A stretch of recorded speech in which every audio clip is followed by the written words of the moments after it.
मेरी सभी बहनों को आने वाली करवा चौथ की बहुत बहुत शुभकामनाएं। माता करवा और पार्वती माता की कृपा से सभी का सौभाग्य अखंड रहे।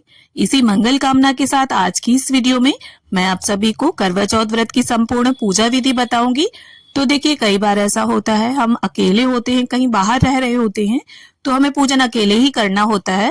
तो ऐसे में हम किस तरह से पूजन करें, करवों में क्या भरें, करवों को कैसे फेरें, तो इस तरह की तमाम जानकारी और सभी प्रकार की विधियां मैं आपको इस वीडियो में करके दिखाऊंगी। तो वीडियो में अंत तक बने रहिएगा।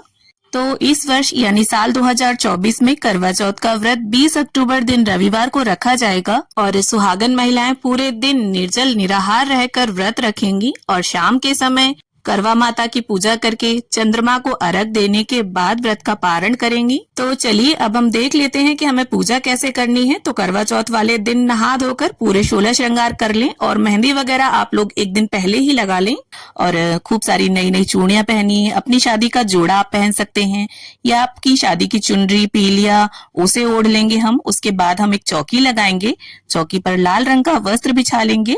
अब हम चौकी पर करवा चौथ माता को विराजमान करेंगे। तो करवा चौथ माता का आपको कैलेंडर या फोटो जो भी आपके पास उपलब्ध है, अक्षतों का या फूलों का आसन देते हुए आप उन्हें विराजमान करें। और देखिए, इस पूजन को कहीं कहीं सुबह किया जाता है, सुबह कथा पढ़ ली जाती है, और कहीं कहीं पर देखिए शाम के समय किया जाता है। तो हमारे यहाँ इस पूजन को शाम के समय किया जाता है, चंद्रमा के उदय होने से थोड़ा पहले। तो इस फोटो में देखिए गणपति जी बने हुए हैं, तो गणपति जी का पूजन भी हम यहीं पर कर लेंगे। अगर आप अलग से गणपति जी की स्थापना करना चाहें तो अपने मंदिर के गणपति जी को आप स्थापित कर सकते हैं चौकी पर।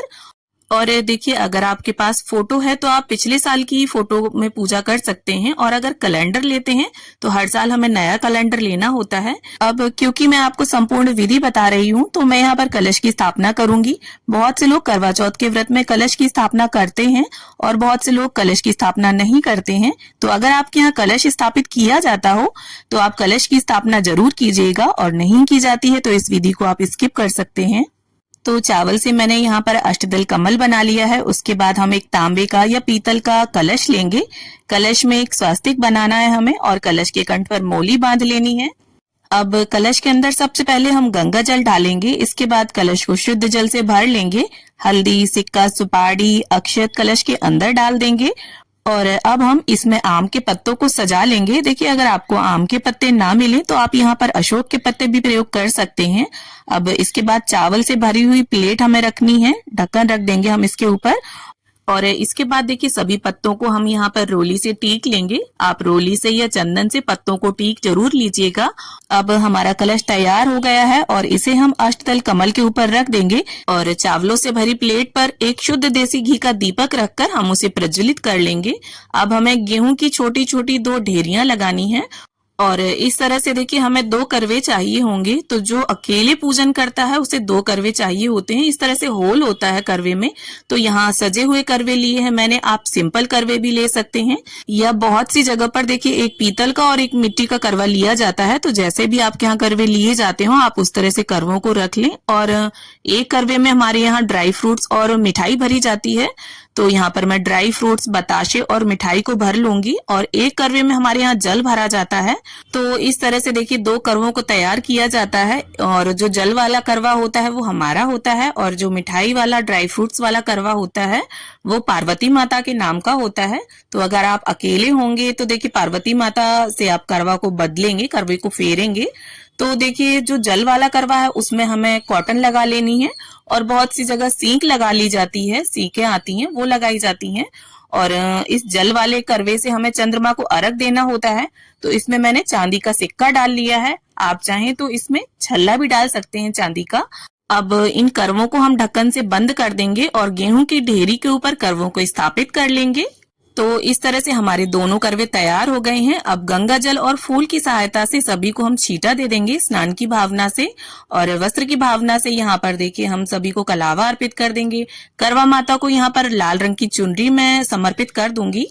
तो नवरात्रि में जो चुनरी आती है ना, हम वही ले लेंगे और करवा माता को इस तरह से उड़ा देंगे। अब इसके बाद गणपति जी का, करवा माता का, चंद्रदेव का, सूर्य देव का और फोटो में जितने भी देवी देवता सभी विद्यमान हैं सभी को हम तिलक कर लेंगे। तो देखिए क्षेत्र के हिसाब से करवा चौथ की जो पूजन विधि है उसमें थोड़ा बहुत फर्क हो जाता है। तो अगर आपके घर पर कोई बड़ा बूढ़ा बताने वाला ना हो तो आप इस विधि से देखिए पूजन कर सकते हैं। और देखिए अगर आप 2 जन पूजा कर रहे हैं तो कुछ रिश्ते ऐसे होते हैं जिनमें आपस में करवे बदल लिए जाते हैं, तो वो भी मैं आपको आगे बता दूंगी। और ऐसे में देखिए अगर 2 लोग पूजा कर रहे हैं तो आपको एक ही करवा अपना तैयार करना होगा, 2 नहीं करने होंगे।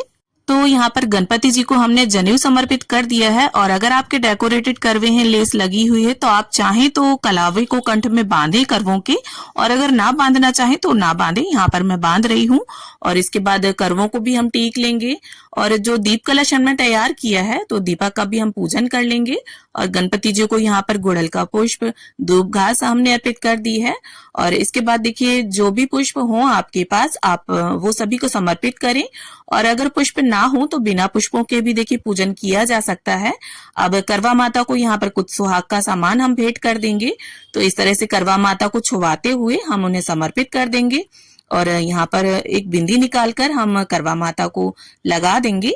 अब देखिए दान दक्षिणा के रूप में यहाँ पर आप किसी भी तरह का कोई अनाज ले सकते हैं। यहाँ पर मैंने गेहूं लिया है और यथा सामर्थ आप अपने कुछ उसमें रुपए भी रख दें, तो आप बाजरा भी ले सकते हैं, चावल भी ले सकते हैं।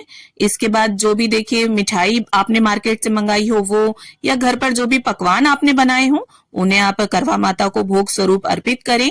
और करवों के ऊपर भी हमें देखिए थोड़ा थोड़ा मीठा जरूर रख देना है, खाली करवे नहीं छोड़ने हैं।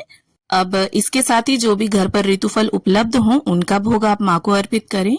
अब साथ ही देखिए सुहाग की जब भी हम कोई पूजा करते हैं तो सासू माँ का बायना जरूर निकालते हैं। तो इसके लिए देखिए आपकी सासू माँ जो भी पहनती हो साड़ी या सूट वो ले लें आप, और इसके साथ श्रृंगार की सामग्री और अपने यथा सामर्थ कुछ दक्षिणा उसमें अवश्य मिला दें। और इस सामान को देखिए यहीं चौकी पर हम रख लेंगे और चंद्रदेव के पूजन के बाद सासू माँ को इसे दे देंगे। अब 1 लोटा जल भरकर हम रख लेंगे और हाथ में गेहूं के दाने लेकर करवा चौथ के व्रत की कथा को पढ़ लेंगे। देखिए बिना व्रत कथा पढ़े या सुने ये व्रत अधूरा माना जाता है, तो कथा आप जरूर पढ़ें या सुने। और देखिए अगर साथ में आपके कोई पूजन कर रहा है तो कोई कथा पढ़ता है, कोई सुनता है, काफी अच्छा लगता है। और अब हमारी कथा संपन्न हो गई है तो हाथ के जो गेहूं के दाने हैं वो करवा माता के समक्ष छोड़ देंगे। थोड़े से इस जल के लोटे में डाल देंगे और थोड़े गेहूं के दाने हमें अपने साड़ी या चुनरी या पीलिया जो भी आपने ओढ़ा है उसके पल्लू के छोर में आप बांध लीजिए। और जब चंद्रदेव को अर्घ देंगे हम, तब ये गेहूं के दाने अपने कलश में डालकर चंद्रदेव को अर्घ देंगे। अब देखिए बहुत सी जगह पर करवा चौथ की व्रत कथा दिन में पढ़ी जाती है और बहुत सी जगह शाम को। तो अगर आपके यहाँ दिन में पढ़ी जाती हो कथा तो इस जल के लोटे को आप सूर्यदेव को अर्घ दे दें, और अगर शाम को पढ़ी जाती हो तो चंद्रदेव को जिस कलश से हम अर्घ देंगे उस जल में इसे मिला लीजिए। और सासू माँ के बायने को आप मिनस कर रख दीजिए और साथ में जिस छलनी से आप चंद्रमा को देखेंगे वो छलनी भी यहीं पर रख लीजिएगा। और एक मिट्टी का या आटे का दीपक ले लीजिएगा, क्योंकि छत पर हम पूजन करने जाएंगे तो दिया हमें वहीं छोड़कर आना होगा। और छलनी नई होना जरूरी नहीं है, अगर पिछले साल की है तो उसे भी आप यूज कर सकते हैं। अब धूप और दीप से हम प्रेम पूर्वक सबसे पहले गणपति जी की, फिर करवा माता की, पार्वती माता की आरती उतार लेंगे। और दीप कलश का दीपक हमें नहीं उठाना है, आप अलग से दीपक जलाइए। और देखिए चौथ की जो तिथि होती है उस पर गणपति जी का पूजन विशेष रूप से किया जाता है, तो आप गणपति जी की आरती सबसे पहले गाइए। और अगर आपको कोई आरती नहीं आती है तो मन में गणपति जी का, पार्वती माता का, करवा माता का ध्यान धरते हुए दीपक को इस तरह से ओम की आकृति में घुमाकर भी आप आरती कर सकते हैं। अब इसके बाद देखिए हमें करवों को फेरना होता है, तो इसमें से जो जल का करवा है वो हमारा है और जो मीठा करवा है वो पार्वती माता के नाम का है। तो इस तरह से हाथों को क्रॉस करते हुए हमें 7 बार करवों को फेरना होता है। और इस बात का आप विशेष ध्यान रखिए कि करवे आपस में टकराने नहीं चाहिए। और करवों को आपस में फेरते हुए हमें बोलते जाना है, पार्वती माता सुहाग दे, यानी पार्वती माता का सुहाग जैसे अमर है उसी तरह से हमारा सुहाग भी अमर रहे। तो ऐसी मंगल कामना के साथ हम 7 बार इन करवों को फेरते हैं। और 7 बार बाद देखिए जहाँ पार्वती माता का करवा था वहां आपका आ जाएगा और जहाँ आपका करवा होगा वहां पार्वती माता का आ जाएगा। और देखिए अगर आप देवरानी, जिठानी, बहन या सहेली के साथ पूजन कर रहे हैं तो आप करवों को आपस में फेर सकते हैं। और माँ के साथ और सासू माँ के साथ करवों को नहीं फेरा जाता। अब देखिए, अगर आपने सिर्फ एक करवा लिया है तो फिर हम क्या करेंगे, करवे को इस तरह से हाथ में ले लेंगे और करवा माता की तरफ दिखाते हुए 7 बार करवे को फेर लेंगे और साथ में बोलते जाएंगे, पार्वती माता सुहाग दे, पार्वती माता सुहाग दे। और देखिए, हर जगह करवा नहीं फेरा जाता है, किसी किसी के यहाँ फेरते हैं और किसी किसी के यहाँ नहीं फेरते। और देखिए, जब हम चंद्रदेव का पूजन कर लेंगे, अर्घ वगैरह दे लेंगे, तब हमें देखिए सुहाग जरूर लेना है करवा माता से। तो इस तरह से अपनी साड़ी के पल्लू में आप अपनी शादी का सिंदूरा रखकर 5 या 7 बार सबसे पहले तो करवा माता को इसे अर्पित करें और जितनी बार भी आप उन्हें सिंदूर लगाएंगी उतनी ही बार आपको इसे उनसे लेना है और अपनी मांग में सजा लेना है।